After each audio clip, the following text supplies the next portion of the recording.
Assalamualaikum warahmatullahi ta'ala wabarakatuh.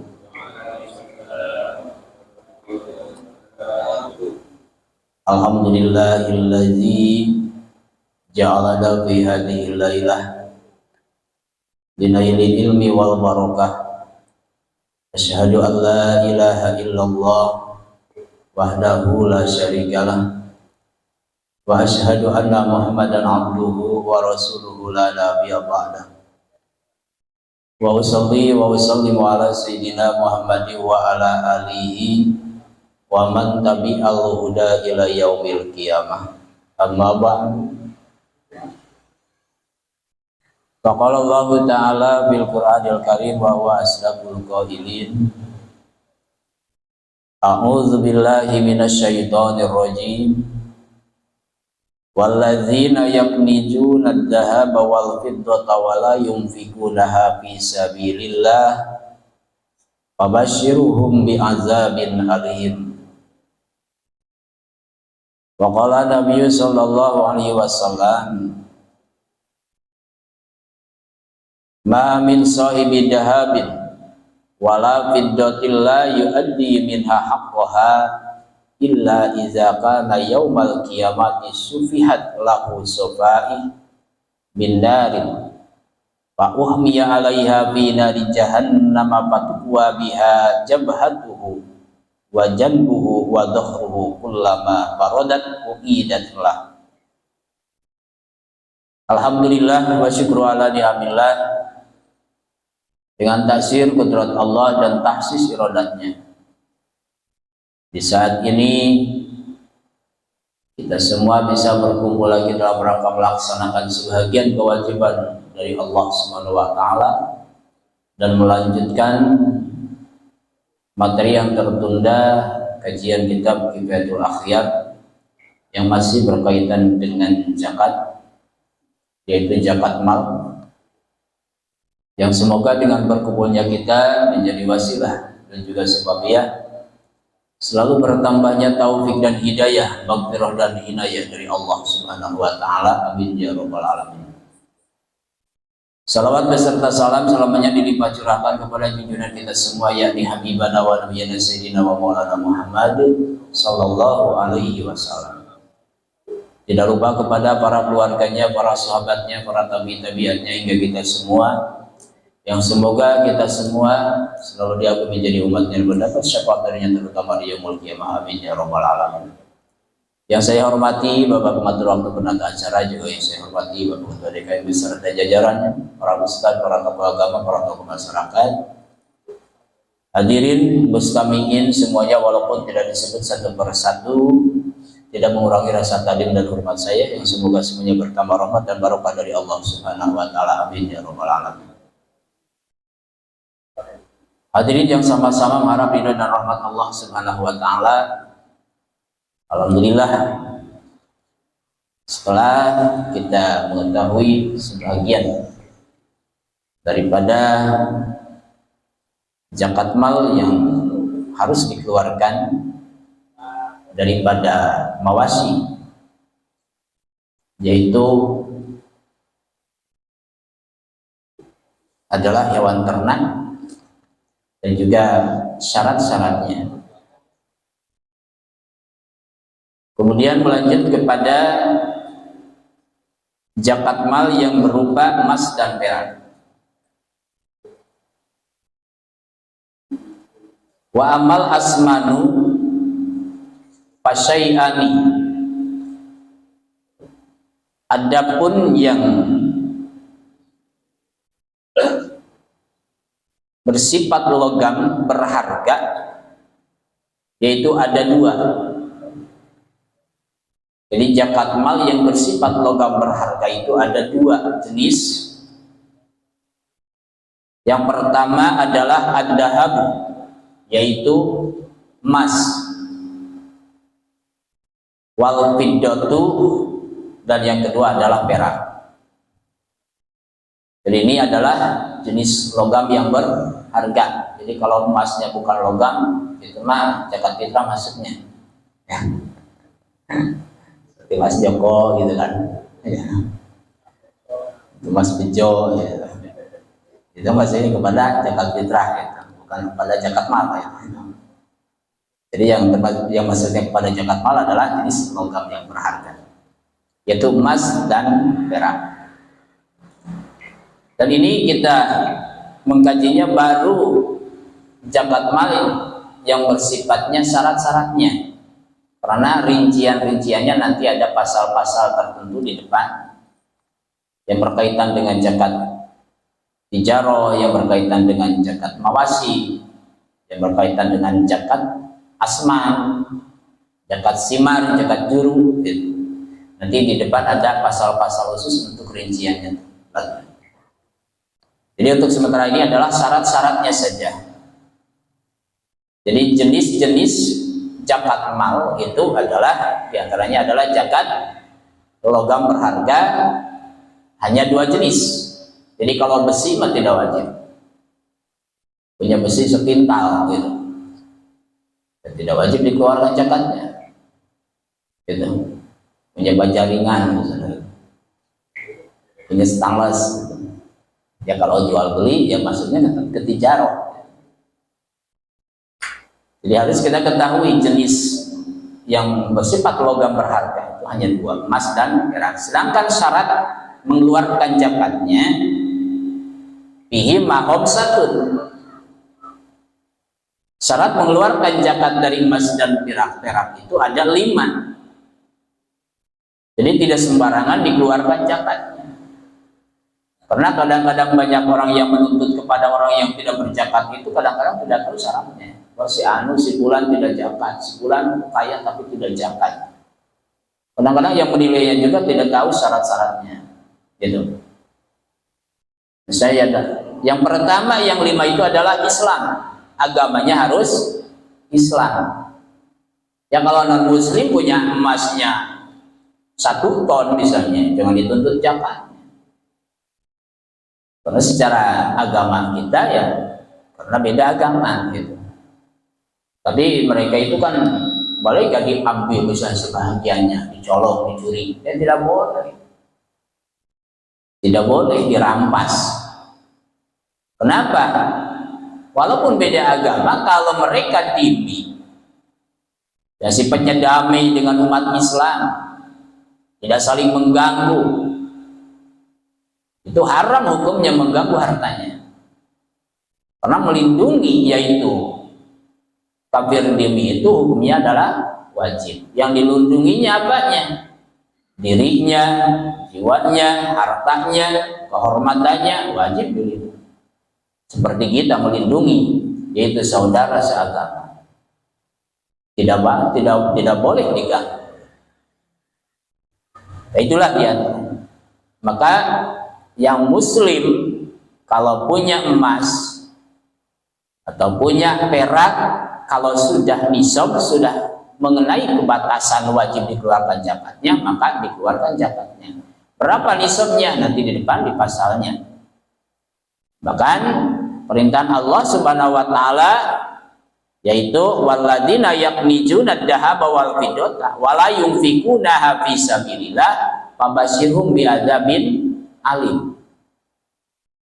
Orang-orang yang mempunyai emas dan perak kemudian tidak dikeluarkan, tidak diimpakkan, yaitu harta di jalan agama Allah, maka berilah mereka kabar gembira, yaitu dengan diberinya siksaan yang pedih. Gitu. Jadi ini istidraj ini, kabar gembira tapi siksaan yang pedih. Gitu. Jadi pabashirhum itu. Jadi diberi kabar gembiranya siksaan yang pedih. Berarti apa? Istidraj gitu. Bahkan nanti di akhirat dalam sebuah hadis wa fi sahih Muslim, yaitu adalah nanti di akhirat itu akan dipanaskan dan juga akan dipaku keningnya oleh Allah. Gitu. Akan dipaku keningnya dia sama Allah Subhanahu wa taala. Jadi kita tidak ada hak harus misalnya membenci dan lain sebagainya. Hak kita itu adalah hanya mengingatkan. Hanya mengingatkan. Menggunjing, membuli dan lain sebagainya kepada orang-orang yang tidak melakukan hak-haknya di jalan agama Allah.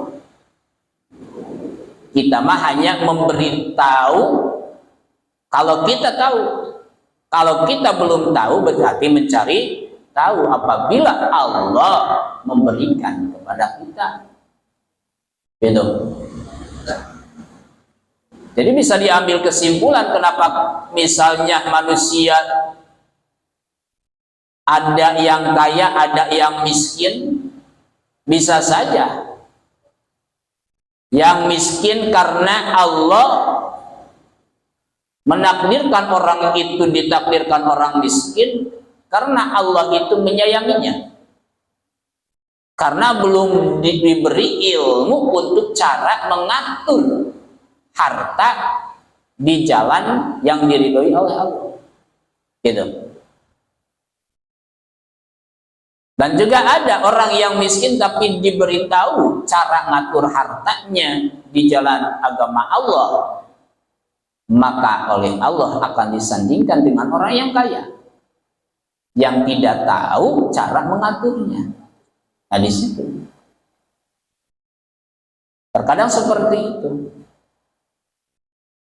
Maka terkadang di ulama juga ada ulama yang kaya, ada dengan hartanya, ada ulama yang miskin dengan hartanya. Nah, itu. Kalau misalnya ada orang yang kaya dengan hartanya yang sudah nisab untuk dikeluarkan zakatnya, tapi ketika dikasih tahu, diberitahu tentang cara mengeluarkannya, tentang cara yaitu mentasarufkannya, kemudian menolak, ingkar, maka urusannya adalah dirinya dengan Allah. Betul.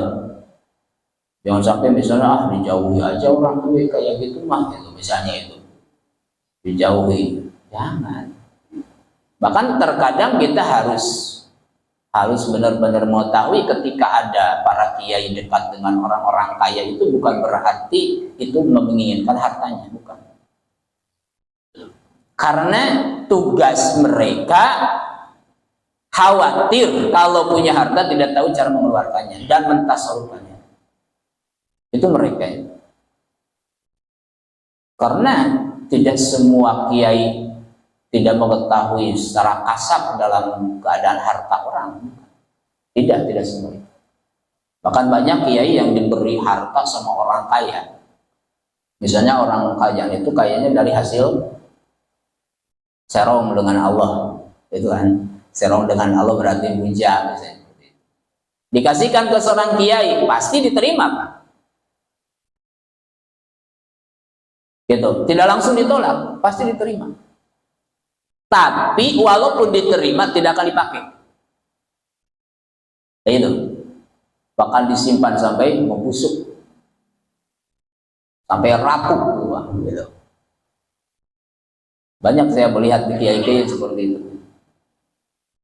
Kenapa? Kenapa diterima? Supaya tetap keakrabannya. Supaya tetap pendekatannya.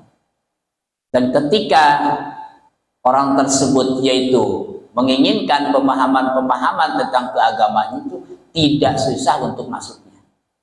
Nah itu, karena lama-kelamaan semoga Allah membukakan hatinya sehingga membersihkan dirinya kepada Allah Subhanahu wa Ta'ala dan berharap supaya selamat di dunia, selamat di akhirat, ketika wafatnya tidak diambil juri, gitu kan? Betul. Ya, kalau ngipri mau matinya juga diambil juri, bukan diambil malaikat. Nah, itulah diantaranya. Jadi jangan sampai kalau misalnya orang yang tidak memahami hal seperti itu, banyak orang yang cemburu sosial terhadap para kiai, terhadap para ulama, terhadap fakir miskin, terhadap orang kaya, terhadap pemerintah karena pemahaman. Nah itulah, maka di pengajian tempatnya, kalau tidak mengerti misalnya saya mah kok tidak ke jalur misalnya pengajiannya, nanti ada tanya jawab, itu ditanya jawab. gitu diungkapkannya, betul. Nah itu misalnya seperti itu. Nah itu kadang-kadang sering terjadi hal seperti itu.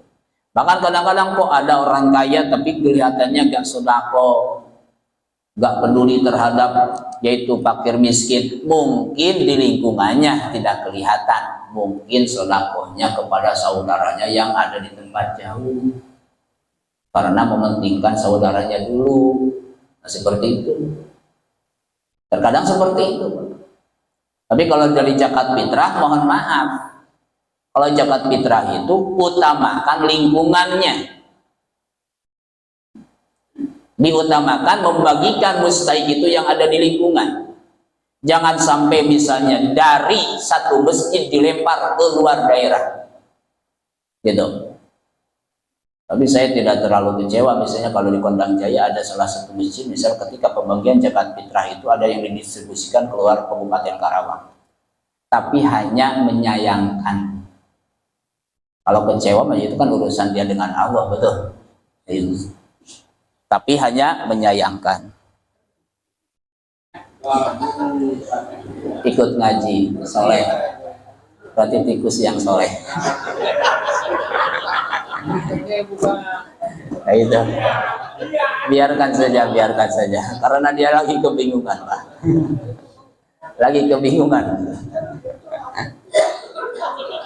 Nah itulah jangan. Tapi hanya menyayangkan. Karena apa? Karena ya khususnya di desa kita. Di desa kita itu kan berusaha zakat fitrah itu tidak naik ke pemerintah. Diusahakan di desa kita dari zakat fitrah itu di masjid, setiap masjid khususnya di Kondang Jaya di kita itu semuanya didistribusikan kepada mustahik. Tapi ketika didistribusikan kepada mustahik kok apabila ada yang salah penggunaan, ya sedikit agak sedihnya karena merasa kasihan dari pemahamannya. Gitu. Itu diusahakan supaya zakat fitrah itu full kepada fakir miskin. Sudah berapa tahun di desa kita itu tidak naik ke pemerintah. Makanya mengadakan patungan dari setiap DKM. Gitu. Dari setiap DKM itu mengadakan patungan untuk menghargai yaitu keputusan dari Majelis pemerintah. Itu. Jadi apabila misalnya pendistribusiannya tetap seperti itu, maka akan dicabut. Gitu ya. Silakan saja setor ke pemerintah. Sesuai persentasi yang sudah ditentukan di setiap kecamatan. Kayak itu. Kenapa? Karena ketika diarahkan, kenapa ngambil kebijakan sendiri? Nah itulah dia. Makanya di saat bersodakoh silakan ya, kepada saudara yang dekat. Urusan zakat beda dengan sodakoh. Itu urusan zakat. Itu. Insya Allah kalau di Kondang Asima rapi ya. Insya Allah. Gitu ya. Tapi kadang-kadang ya saya pernah mendengar gitu di suatu daerah, di suatu masjid, ketika melihat pendataan pendistribusian dari zakat fitrah, ada yang dilempar keluar daerah, bahkan ada yang dilempar keluar kabupaten, ada yang dilempar keluar provinsi. Saya bertanya ke lingkungannya di situ, ke pengurusnya, apakah fakir miskin di sini sudah tercukupi? Ya belum, Pak. Ngapain itu dilempar terlalu jauh? Apakah tidak dosa seperti itu? Pertimbangannya dosa pertanggungjawaban. Kalau misalnya dari satu masjid mendapatkan pengumpulan dari zakat fitrah itu misalnya 100 juta, di situ ada pasir bikin 10 orang, kasih aja ke 10 orang. Hilang ke kemiskinannya. Kenapa? Ngapain berteriak-teriak, yaitu misalnya atasi kemiskinan kalau fakir miskin terus dipelihara kemiskinannya. Nah itulah kadang-kadang cara pendistribusian dan juga yaitu untuk supaya tetap teguh pada pendirian. Makanya tidak sedikit orang kaya itu agak teliti dalam pendistribusian hartanya, Pak. Kenapa? Supaya harus jelas dalam cara pemakaiannya. Contoh, logika yang paling ringan. Saya ngasih uang untuk Bapak, biasanya Bapak ada keluhan, contoh. Ada seseorang ada keluhan, mohon maaf Pak, saya ini ban motor saya kempes Pak. Oh iya, kira-kira itu tambal ban berapa? Ya paling 20.000. Ini aja, insya Allah cukup. Dikasih 20.000 untuk tambal ban. Begitu lewat lagi ke situ, dilihat bannya masih kempes, tapi bawa bakso. Kecewa gak yang ngasih? Kecewa Pak. Pasti kecewa yang ngasih. Kira-kira kecewa kalau terjadi ke Bapak seperti itu. Nah, banyak orang kaya yang bukan berarti mereka pelit, tapi cara pendistribusiannya, cara pemakaiannya, sehingga hilang kepercayaan. Sehingga dari orang kaya banyak yang dilempar kepada yang jauh. Tapi kalau lingkungannya benar untuk mendistribusikannya, dari misalnya saluran tangannya, dari kedermawanan orang kaya itu, insya Allah akan disejahterakan. Yakin seperti itu. Karena saya juga dulu pernah dipraktek sama guru itu seperti itu. Begitu guru nanya, kamu itu punya utang berapa? Ya paling 100.000. Nanti saya yang bayar. Maka kenapa kan sekarang? Tapi sambil bercanda, tapi candaan itu justru mendidik. Kalau dikasih sekarang jangan-jangan dibelikan sama rokok, nah gitu. Begitu sampai ke pondok, loh, kok guru jadi beda nih. Pas begitu sampai ke pondok nanya lagi, nih buat bayar utang tadi, loh, kok beda orang, gitu kan? Maka suatu saat pernah. Beliau ada yang ngasih uang, ini untuk beli bensin. Masih uangnya beli bensinnya itu uang 100.000 untuk beli bensin motor. Motor kapasitasnya berapa liter paling banyak? Itu ya. Kalau dulu itu bensinnya juga masih murah. Itu. Jadi dia itu dibelikannya sama bensin. Terus kita beli bala-bala yuk, nanti bala-balanya jadi bau bensin. Kata beliau itu, saya gak mau dipakai beli bala-bala. Tadi dia ngasihnya juga untuk bensin. Nanti kalau dibelikan sama bala-bala, nanti bala-balanya jadi bau bensin nantinya gitu. Tapi sambil bercanda. Memang itu tidak wajib mendistribusikan, tapi kita untuk yaitu memelihara kepercayaan yang memberi. Hakikatnya Allah Subhanahu wa taala melalui malaikat Mikail. Gitu. Jadi kalau misalnya malaikat Mikail sudah tidak percaya gimana? Betul ya? Nah itulah kan hakikatnya di situ. Memang tidak wajib untuk manusia seperti itu. Nah ternyata itu cara mendidik, gitu, cara mendidiknya. Saya pikir-pikir, pernah saya juga diuji. Ini buat rokok. Waduh, saya pernah dididik sama guru walaupun saya bercanda. Ini buat rokok, pada dibuka 300.000, bingung, itu kan? Ya udah belikan aja sama rokok berapa slot.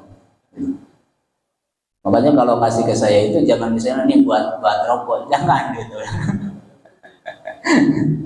Gitu. Saya pernah sering terjadi itu, gitu kan? Nih buat bensin, ya udah belikan ke bensin, gitu kan?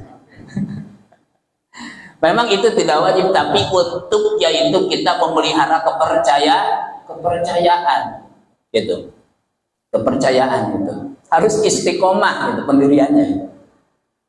Jadi kadang-kadang ya memelihara kepercayaan itu, jadi perlu itu diterapkan di seluruh masyarakat. Dan tentang masalah zakat mal ini, makanya sekarang banyak yang dikit-dikit ini mana zakatnya, ini mana zakatnya, gitu. Bahkan kadang-kadang banyak itu teman-teman juga yang misalnya di daerah kamu itu kan banyak orang kaya, coba pindah zakatnya untuk daerah sini loh. Emangnya di sana juga gak ada fakir miskin? Nah itu, maka utamakan yang ada di lingkungannya. Beda dengan sodako. Sodako itu paling afdol, yaitu kepada keluarganya sendiri dulu. Dahulukan yang dekat. Kalau urusan zakat beda. Lain lagi urusan zakat. Makanya hati-hati dalam penggunaan zakat, pendistribusian zakat. Dan banyak zaman sekarang yang bawa proposal untuk sumbangan-sumbangan ke sana kemari. Betul? Komunitas-komunitas untuk menyantuni, untuk mengurus dan lain sebagainya. Duafa, anak yatim piatu dan sebagainya dari daerah-daerah lain, aprak-aprakan. Mereka kadang-kadang begitu dicek. Begitu saya sharing sama salah satu pengurusnya, itu kok bisa semangat seperti ini? Karena kan di zakat itu kan di mustahik itu kan ada amilin. Ternyata mereka itu tetap ngambil hak dari amilin. Tapi saya cek di situ sesuai nggak dengan tuntunan. Betul. Pada ketika masuk ke daerah Kondang Jaya seperti komunitas-komunitas seperti itu, saya umumkan di grup DKM. Kalau bisa tolak secara halus. Contoh, datang ke Al-Islah untuk menyumbangkan Al-Quran 100 Al-Quran, tapi dibalik menyumbangkan 100 Al-Quran, menyebarkan amplop yang harus diisi 100.000. Apakah itu bukan jual beli? Betul. Nah, hal-hal seperti itu, makanya penting kita mengetahui tentang ilmu zakat, terutama tentang zakat mal. Makanya kalau misalnya di daerah sini, di lingkungan Kondang Asri, di sini sudah paham cara mengelolanya, sudah paham cara mendistribusikan, insya Allah selain dari kotak amal Jumat itu akan ada saluran-saluran, yaitu zakat mal. Karena zakat mal itu bukan cuma di bulan Ramadan, tapi harus ada haul, betul? Ketemu tahun.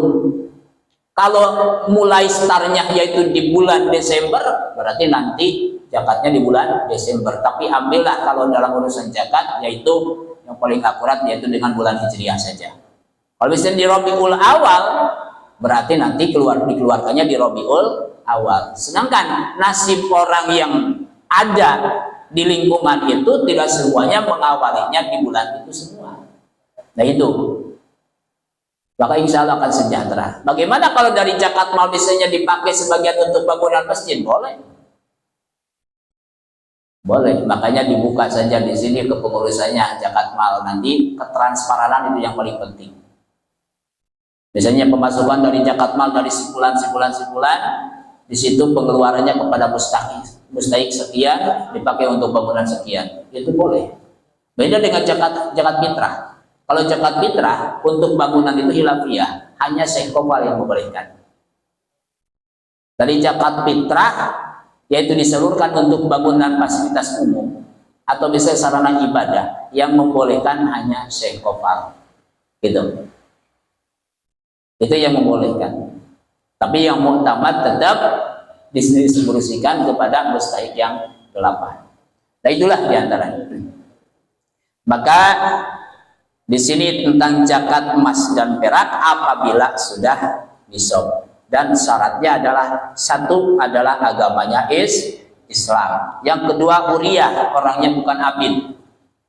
Kalau abid misalnya punya emas banyak, gitu kan? Itu tidak wajib dikeluarkan zakatnya. Tidak wajib dikeluarkan zakatnya karena bukan orang yang bertekad, gitu. Kuria itu. Wal milku tamun, dan miliknya yang sempurna. Gitu. Bukan milik orang lain, punya emas.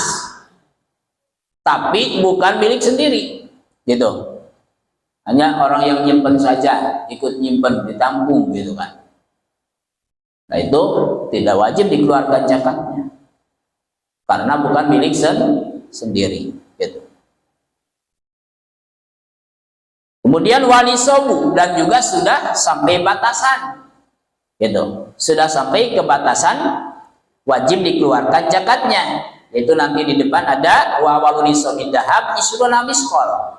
yaitu wajib dikeluarkannya, nisab dikeluarkannya emas itu adalah 20 miskol gitu. Dan dari 20 miskol wabihi rubul usur, yaitu 1/10 dikeluarkannya, wa nisful miskol, yaitu setengah daripada miskol. Wa bima jada fa bihi sabihi wa nisabul wariki mi'atani dirham. Nah, nanti lebih lengkapnya di depan. Insyaallah di pasal wa awal nisabid dahab, yaitu di awal nisab atau batasan dikeluarkannya zakat emas dan perak. Itu nisabnya adalah isruna miskol. Makanya hilafiyah dalam mengartikan isruna miskol itu. Ada yang yaitu 94 gram, ada yang 92 gram, 3 gram, ada yang 92 gram. Itu. Maka kebanyakan para kiai ngambilnya tengah-tengah. Khairul umur awasatuha, 93 gram emas. Kalau sudah 93 gram emas lebih, maka wajib dikeluarkan zakatnya.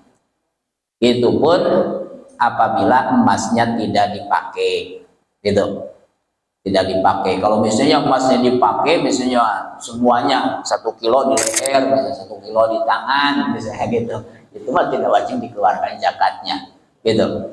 Kalau ada, tapi rentan pencuri nantinya, gitu ya. Nah, itulah diantara. Yang selanjutnya wal haul, yang kelima adalah ketemu tahun. Itu haul itu ketemu tahun.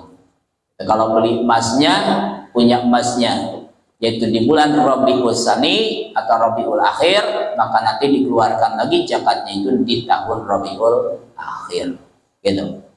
Tahun Rabiul Akhir. Makanya jangan sampai terjebak dengan hal-hal yang seperti itu. Nah ini, maka dalam hadis riwayat Bukhari Muslim, laisa fiha duna khamsin awaqin shadaqatun. Perak juga sama, emas juga sama. Perak yang kurang dari 5 awaqin tidak wajib zakat. Gitu. Jadi harus ada nisab emas, nisab perak. Nah ini syarat yaitu mengeluarkan zakat emas dan perak. Sedangkan syaratnya mengeluarkan zakat juru, zakat tanaman. Wa amma zuru fatajibu biha zakatu bi salasati syara'id.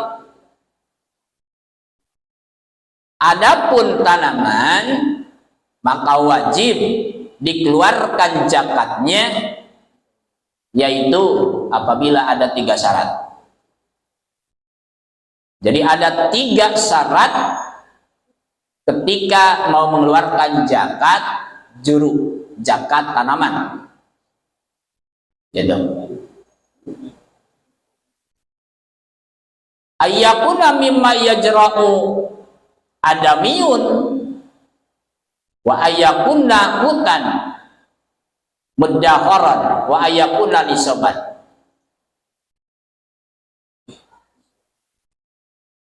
Zakat juru itu zakat tanaman apabila ada,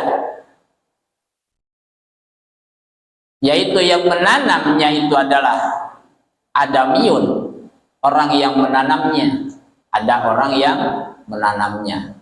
Yang kedua, wa ayakun nakutan, tanamannya yang bisa dialat kekuatan, diambil kekuatan.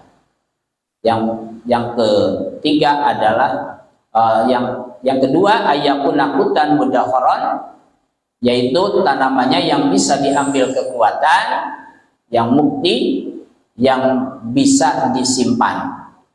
Yang ketiga wa ayakun nisaban, dan sudah nisab, sudah sampai kepada batasan wajib dikeluarkan zakatnya. Nah ini zakat juru. Kalau misalnya ada tanaman tapi orangnya tidak ada, wajib dikeluarkan zakat juga. Yang tidak, orangnya juga gak ada, berarti bukan milik orang itu. Atau tanaman mah ada Tapi tanaman yang ditanam itu tidak menjadi kekuatan kebiasaan, tidak menjadi bahan pokok, makanan pokok di daerah itu, gitu.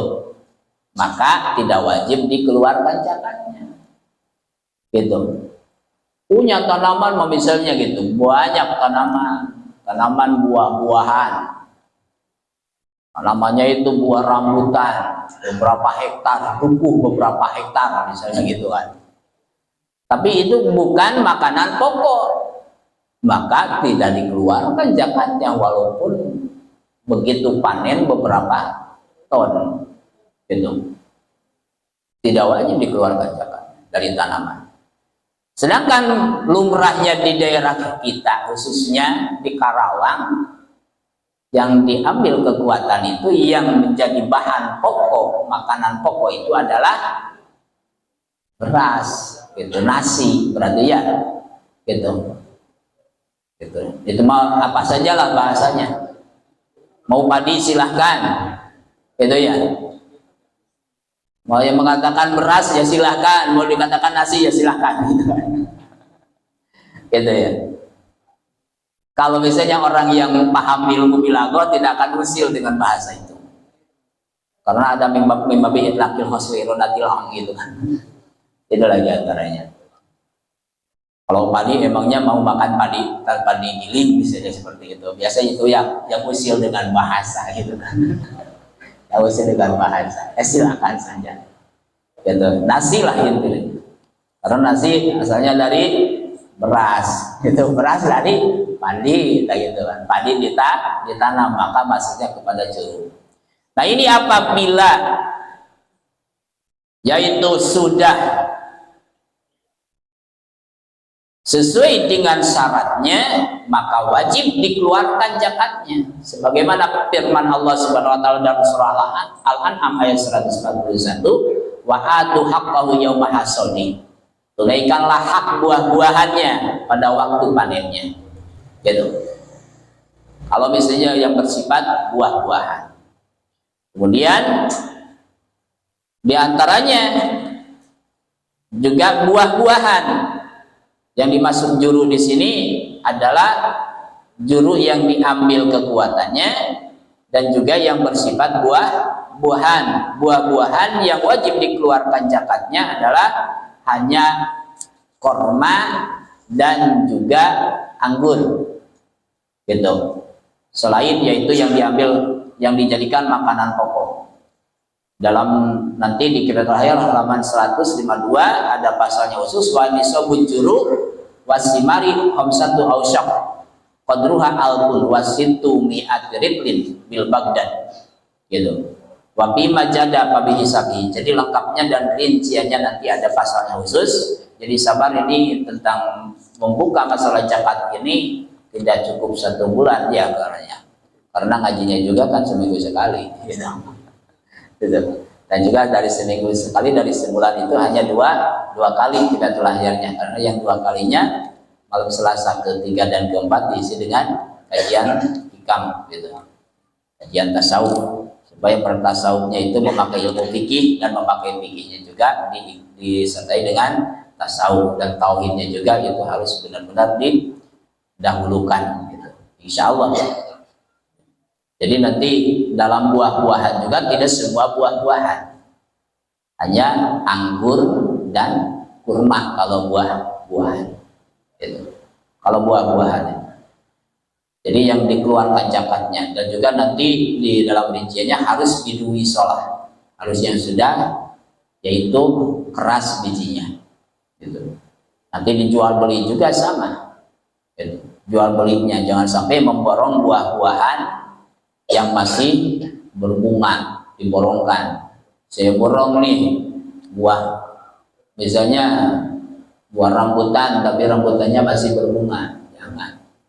Itu hukumnya riba. Karena apa? Karena kita tidak tahu apakah semuanya akan jadi buah, apakah tidak. Islam tidak mengajarkan dalam bab muamalah ada yang rugi, maka harus saling menguntungkan. Itulah di agama Islam. Jadi tidak boleh ada yang saling merugikan. Makanya tidak boleh, harus biduwisolah kalau jual buahan.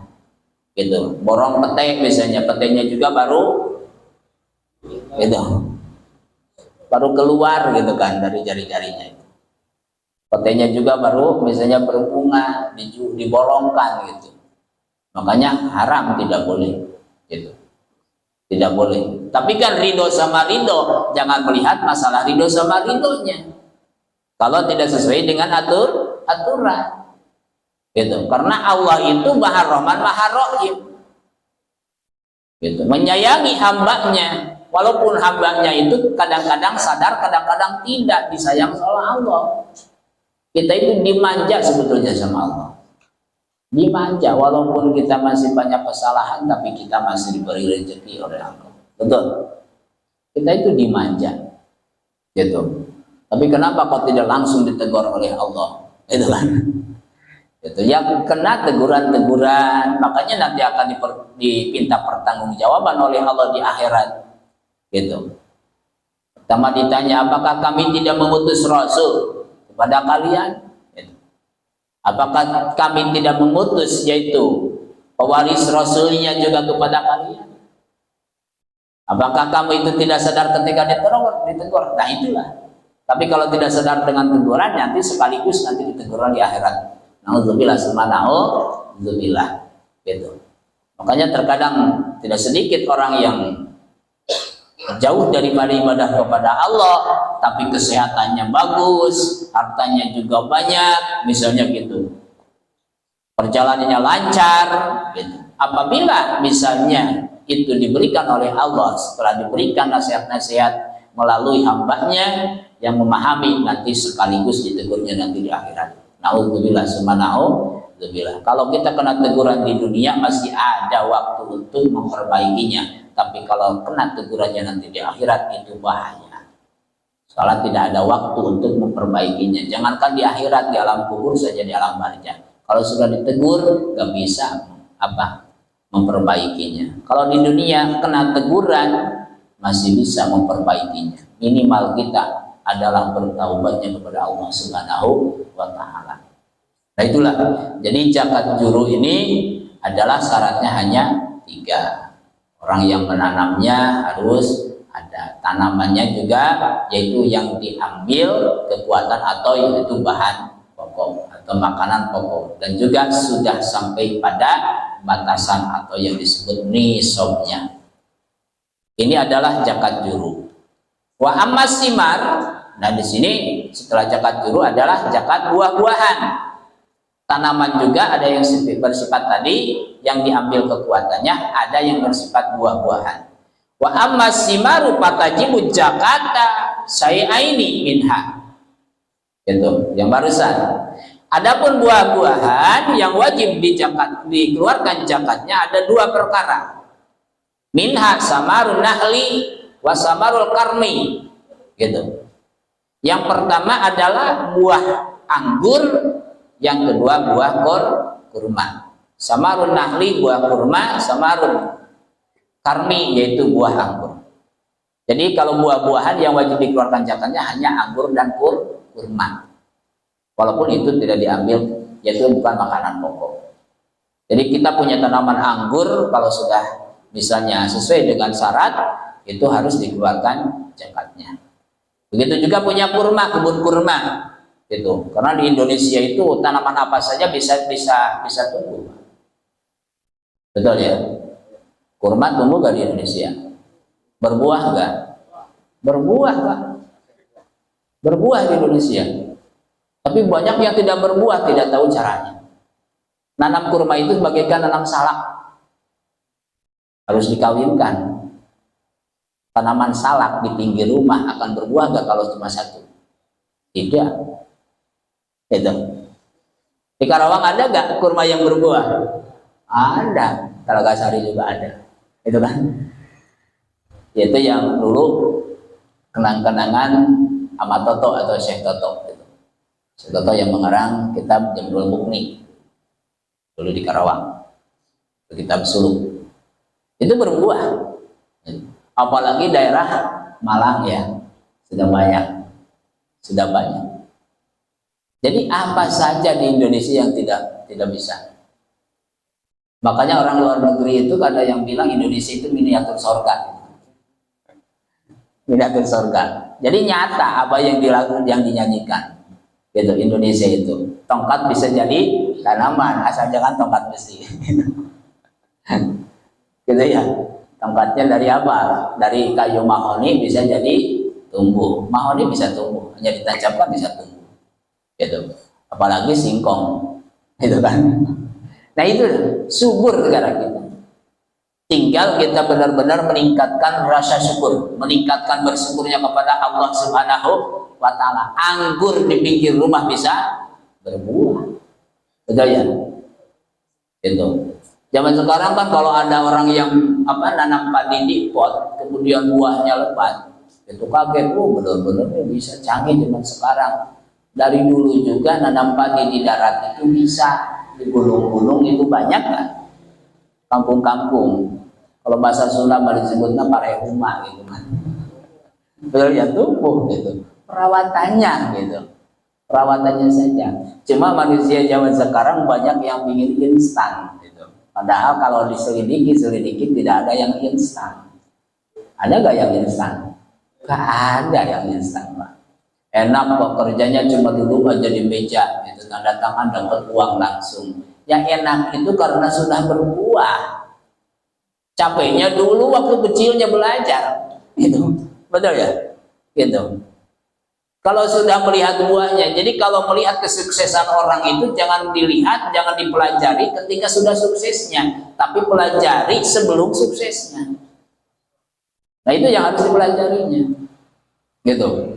Dalam urusan dunia, juga dalam urusan akhirat. Wah hebat di wali, langsung diserbu pingin barokahnya. Diikuti perjalanan awalnya tidak. Walaupun dapat barokahnya, jatuh lagi barokahnya, hilang lagi barokahnya. Gitu.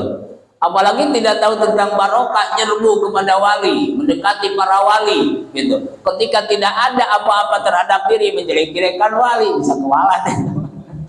Gitu ya. Emang yang punya barokah itu wali, Allah yang memberi barokah.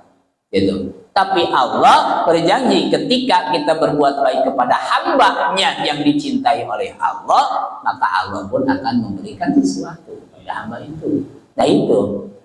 Jadi perjalanannya.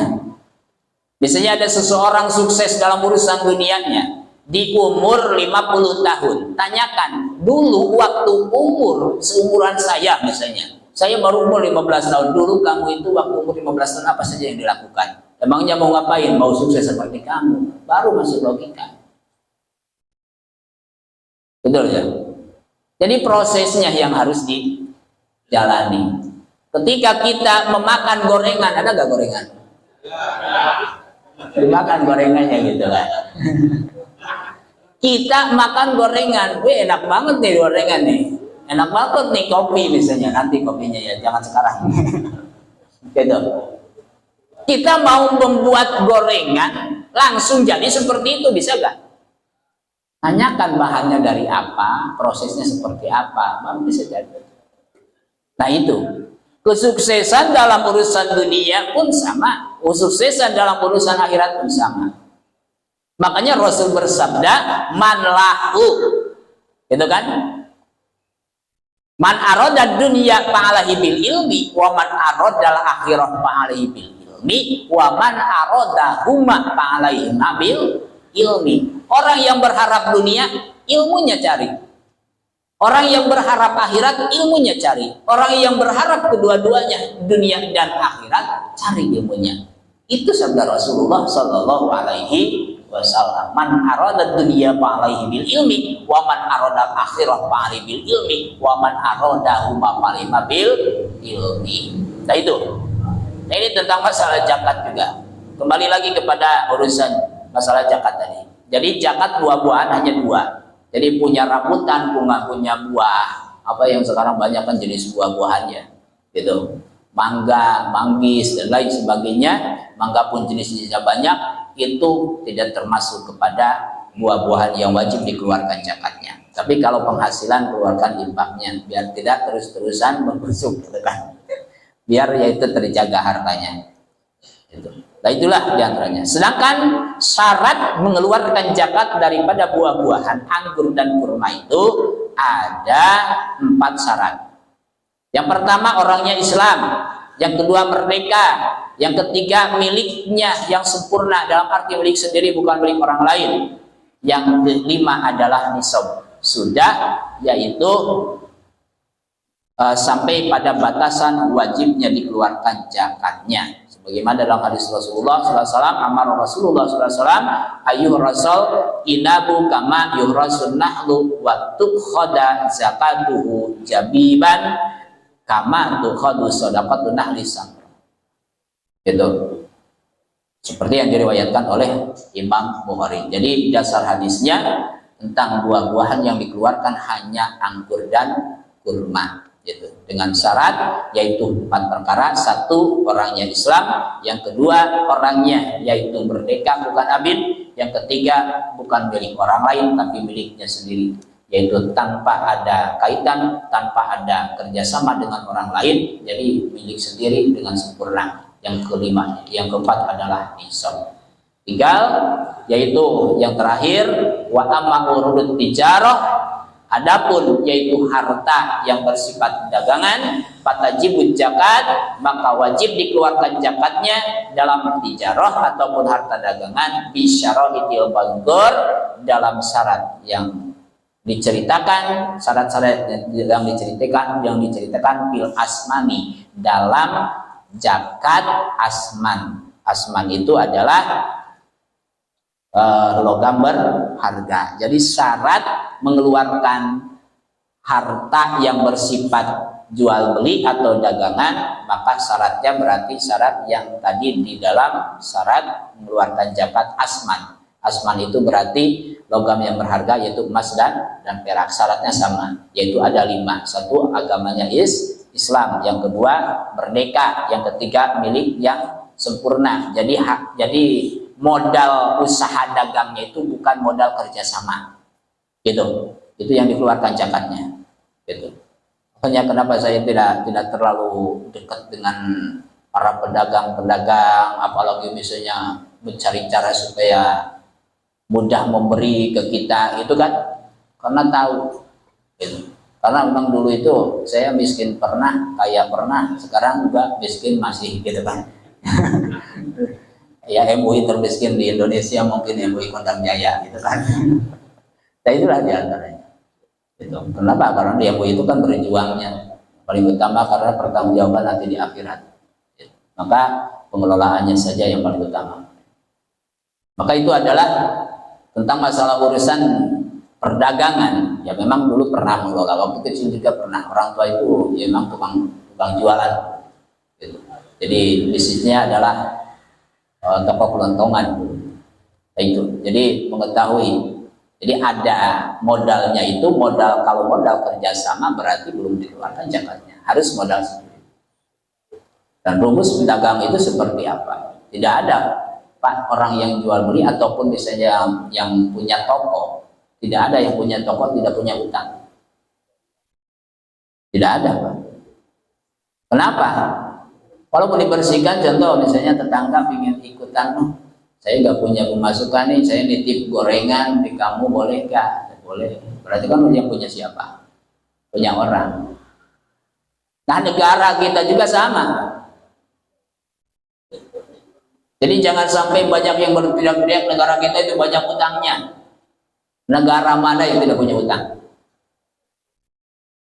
Bagaikan orang yang jual beli negara ini.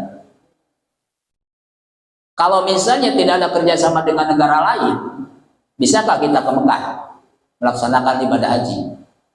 Ditembak di jalan, Pak. Karena tidak ada kerjasama dengan negara yang lain. Makanya ada komunitas dunia. Kalau tidak tahu tentang negara, jangan sampai kita ikut campur masalah negara. Itu aja. Karena ada babnya, bab muamalah, bab jinayat, itu urusan negara. Kita mah rukul ibadah saja. Rukul muamalat yang sehari-hari supaya fokus nantinya yang akhirnya kaya kagak, dosa numpuk, itu aja, bahaya kan, gitu, betul. Sukses kagak, dosa banyak, itu kan bahaya. Yang penting-penting kalau sebelum mati kita bertaubat, gitu, sebelum wafat. Nah itulah, jadi ijaroh, harta yang bersifat dagangan, itu syaratnya sama dengan, yaitu mengeluarkan zakat atau syarat mengeluarkan zakat emas dan perak. Dalam arti 5 syarat: Islam, merdeka, milik yang sempurna, nisab, dan juga bertemu tahun. Itu harus haul. Nah itulah syaratnya diantaranya. Mungkin untuk kali ini karena waktu tidak cukup untuk tanya jawab, dicukupkan dulu sekian.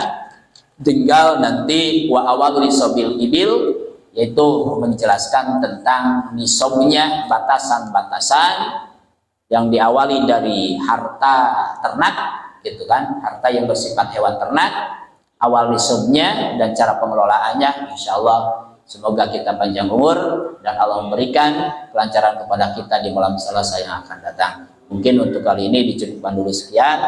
Saya jawab karena sudah setengah 9. Shadaqallahul adzim, wallahu a'lam bishawab. Mari kita berdoa dulu, nanti dilanjut. Semoga apa yang saya sampaikan bermanfaat khusus bagi diri sendiri, umumnya para hadirin sekalian, dan juga dalam penyampaian yang tidak sempurna semoga disempurnakan oleh Allah Subhanahu wa taala, karena Allah lah yang Maha sempurna dan hakikat yang berikan ilmu adalah Allah Subhanahu wa taala. Apabila ada ilmu yang saya sampaikan yaitu tidak diridhoi oleh Allah Subhanahu wa taala dan salah dalam penyampaiannya dan juga pemahamannya, semoga diluruskan oleh Allah Subhanahu wa taala dan Allah mengampuni atas kesalahan-kesalahan tersebut, khususnya dari saya menyampaikannya. Karena yaitu ilmu yang diberikan oleh Allah itu hakikatnya adalah Allah Subhanahu wa taala yang memberikan, dan apabila ilmu yang tidak diridhoi oleh Allah sudah masuk pada pemahaman kita, semoga dicabut oleh Allah dan diganti dengan pemahaman yang diridhoi oleh Allah Subhanahu wa taala. Amin ya rabbal alamin. Allah dan Rasulnya mustahil bohongnya, tapi cara penyampaian saya pasti banyak kurang dan salahnya. Dengan itu mohon maaf yang sebesar-besarnya. Allahumma sholli ala sayyidina wa habibina wa syafi'ina wa kalimina wa maulana Muhammad sallallahu alaihi wasallam wa sallim wa radhiyallahu tabaraka wa ta'ala kulli sahabati Rasulillah ajmain. Amin ya rabbal alamin. Alhamdulillahirabbil alamin, hamdan syakirin, hamdan naimin, hamdan yuwafi ni'amah wa yukafi mazidah. Ya rabbana lakal hamdu kama yanbaghi li jalali wajhikal karim wa li sultanik. Allahumma alhimna ilman na'rifu bihi awamiruka wa arifu bihi nawaika warjubna. Allahumma bilawatan fahmi nabiyyin wa fasahatihim wal mursalin wa sirata ilham wal malikatil muqarrabin wa akrimna. Allahumma binuril ilmi wa sirata fahmi wa akhrijna min dulmatin wahmi wa ftah lana abwaaba rahmatik wa 'allimna asrar hikmataka ya rabbal alamin. Tawassalna bi ta'lumin wa tawassalna bi ta'limin, antarjuqanal wasi'a wa antarjuqanal amanah. Rabbana atina fid dunya hasanah wa fil akhirati hasanah wa qina adzabannar. Subhana rabbika rabbil izzati amma yasifun wa salamun alal mursalin walhamdulillahi rabbil alamin. Al-Fatihah.